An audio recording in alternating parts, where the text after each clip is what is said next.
ఓం లక్ష్మీ గణపతి నమః. సర్వసిద్ధి వెంకటేశ్వరాయ నమః.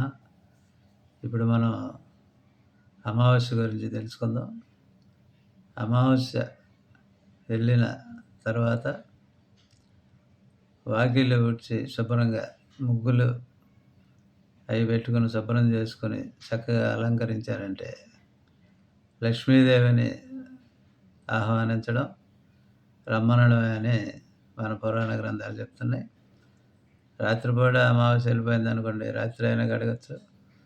పొద్దున కూడా తెల్లారుజామున అమావాస్య వెళ్ళిపోతే పొద్దున్నే శుభ్రం చేసుకోవచ్చు.